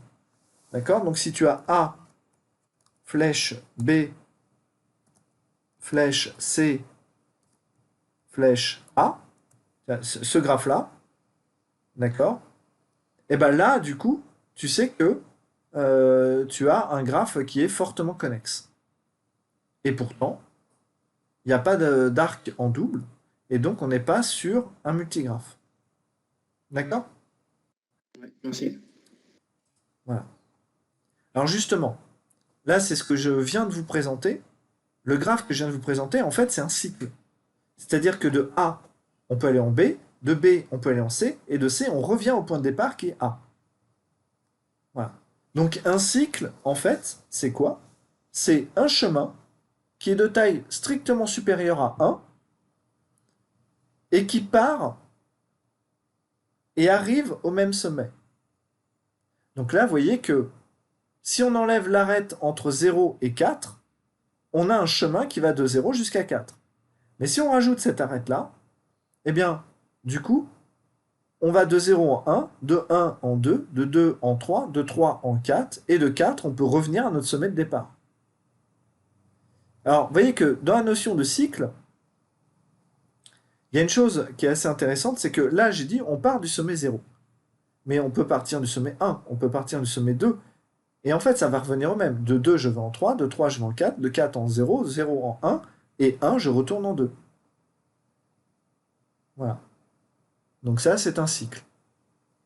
Et en fait, évidemment, vous avez... là, je vous présente le cycle parce que c'est une forme de graphe un peu fondamentale. Et on a toute une catégorisation toute de famille de graphes. Alors, je vais aller très vite, hein, parce qu'il nous reste que quelques minutes. Mais on a des classes de graphes qui existent et qui sont assez particulières. Donc, on leur a donné des noms. D'accord? On a les graphes complets. Alors, les graphes complets, ce sont des graphes pour lesquels toutes les arêtes possibles sont présentes. Donc par exemple, quand on a 3 sommets, eh bien, pour chaque sommet, on a 2 arêtes. D'accord? Parce que de 0, on peut aller en 1 et en 2. De 1, on peut aller en 0 et en 2. De 2, on peut aller en 1 et en 0. Donc voilà, de chaque sommet, on peut aller vers tous les autres. Là, c'est très simple quand il y a 3 sommets. Quand il y a 5 sommets, c'est le graphe de Peterson. Et on voit un petit pentagramme. Donc, vous voyez, de 0, on va en 1, en 2, en 3 et en 4. Et du sommet 1, on peut aller en 0, en 2, en 3 et en 4, etc., etc. Et vous voyez que plus on augmente le nombre de sommets, plus on augmente le nombre d'arêtes. Et donc, on va fortement augmenter la densité. Il n'y a pas plus dense en termes de nombre d'arêtes, évidemment, que les graphes complets. Parce que toutes les arêtes qui peuvent exister, existent. Voilà. Alors, un exemple, parce que je sais que ça avait beaucoup plu à certains étudiants ici présents, c'est qu'on peut, grâce à un graphe complet, modéliser les relations entre les Pokémon. C'est-à-dire que vous avez les types d'attaque et les types des Pokémon. Donc, suivant le type du Pokémon et suivant le type de attaque que vous allez vous prendre dans la tête, eh bien, les dégâts vont bénéficier d'un bonus ou d'un malus. Et donc ça représente en fait un graphe complet. Et ce qui va changer, ça va être la pondération des arêtes, ou des arcs plutôt. D'accord? Donc après, sur ce graphe-là, on va pouvoir travailler et puis chercher à trouver un ensemble de 4 types qui permettent de maximiser les dégâts aux autres types. Ça, si vous voulez faire un tournoi, voilà, ça peut être intéressant. Alors ensuite, on a vu les chemins. Donc un graphe chemin, c'est juste ça. C'est n sommets et n-1 arête, d'accord? Et puis chaque sommet est relié au précédent. Donc de 0 vers 1, vers 2, vers 3, vers 4, vers 5, vers 6. Donc ça, c'est un exemple de chemin de taille 7. Ensuite, on a les cycles. Là, c'est ce que je vous ai montré il y a quelques minutes. On peut prendre un point de départ et aller vers un autre sommet, et puis qui va vers un autre sommet, etc., etc. Et à la fin, on revient à notre sommet de départ. En fait, c'est un chemin de taille n auquel on a rajouté une arête entre le dernier sommet et le premier. On a les étoiles. Donc ça, c'est ce qu'on a rencontré tout à l'heure. C'était l'exemple, le premier graphe orienté que je vous ai présenté. Une étoile, c'est quoi? C'est un sommet central relié à tous les autres. Et ensuite, les autres sommets n'ont aucune autre arête entre eux. Donc il n'y a aucune arête entre les sommets 1 et 2, 1 et 3, 1 et 4, 1 et 5, etc. Il n'y a aucune arête. Par contre, le sommet 0, il est relié à toutes les autres arêtes. À tous les autres sommets, pardon. Voilà, alors après, là, quand je dessine et que j'augmente le nombre de sommets, que je vais jusqu'à 20, il faut bien comprendre qu'ici, entre ces sommets-là, il n'y a pas d'arête. Alors une roue, qu'est-ce que c'est? Une roue, c'est un cycle plus une étoile, en fait. Vous voyez que ici, on a un sommet central relié à tous les autres, et ensuite, les autres sont reliés par un cycle. Donc 0 est relié à tous les autres sommets, et puis ensuite, on a 1 qui est relié à 2, qui est relié à 3, 4, 5, 6, 7, 8, 9, 10. Alors, les arbres... alors, excusez-moi, ici, c'est arbre, hein, c'est pas chemin. Je modifierai le slide, mais c'est arbre. Un arbre, ça peut être vu comme la généralisation d'un chemin, en fait. C'est-à-dire, on va mettre le maximum d'arêtes possible sans créer de cycle. Alors, si on ne veut pas de cycle, par exemple ici, si je rajoute une seule arête n'importe où, par exemple entre 10 et 14, ça créerait un cycle. Tac, tac, vous voyez, je pourrais remonter comme ça et revenir. Donc ça créerait un cycle. Alors nécessairement, c'est un graphe à n sommets, donc là, ici, on en a 15 des sommets, qui possède n-1 arête. Exactement. Si vous enlevez une arête, votre graphe n'est pas connexe. Si vous ajoutez une arête, votre graphe contient un cycle et ce n'est donc plus un arbre. Donc c'est n sommets et n-1 arête. Alors ensuite, on a les hypercubes. Alors les hypercubes, c'est quoi? C'est la généralisation d'un cube ou d'un carré. En fait, un hypercube, c'est de dimension 3, c'est un cube. Donc là, vous voyez, j'ai un joli cube. Si on était de dimension 2, on aurait juste un carré. De dimension 1, on aurait une arête. De dimension 0, on aurait juste un sommet. Et si on va dans l'autre sens, dimension 4, waouh, ça commence à faire un truc un peu plus joli. Et dimension 5, moi je trouve ça assez magnifique. Voilà. Pour construire un hypercube, c'est assez facile. Si on veut construire un hypercube de dimension 4, on va prendre deux hypercubes de dimension 3, et chaque sommet sera relié au sommet qui lui est équivalent dans l'autre graphe. Donc il faut imaginer ici, je vais prendre un deuxième cube que je vais dessiner ici. Ce sommet-là, je vais le relier au même sommet dans l'autre graphe, celui-là dans l'autre, etc., etc. Et quand on fait ça, ça va vous donner ce graphe-là, le cube de la génération d'après. Donc c'est une définition récursive, et c'est assez sympa à programmer. Voilà. Bon, il reste quoi? Attendez, tac, tac. Ah, il en reste pas mal, donc je vais m'arrêter là, et on verra la prochaine fois la fin des graphes, des familles de graphes. Juste, je vous en montre un que je trouve magnifique, d'accord, qui est celui qu'on a obtenu dans la thèse de Kimball Christophe, qui portait sur les relations entre les entreprises et universités dans le cadre des financements de projets européens, H2020. C'est-à-dire que l'Europe donne des sous pour l'innovation à partir du moment où les entreprises et les universités collaborent. D'accord? Donc quand des entreprises sont dans un même projet, eh ben, on va les relier par une arête. Voilà. Et une fois qu'on aura fait le graphe de toutes ces entreprises, je crois qu'il y en avait 30 000, d'accord, avec tous les liens qui les relient, on va lancer un logiciel qui va nous détecter des communautés. Donc des communautés, c'est des sous-graphes qui possèdent un peu plus d'arêtes entre les membres de la communauté. Et donc ça nous donne ce graphe-là. Bon, je vous réexpliquerai la prochaine fois. Bon, j'espère que ça vous a plu. Je m'arrête là, et puis on va se retrouver dans quelques minutes en TD.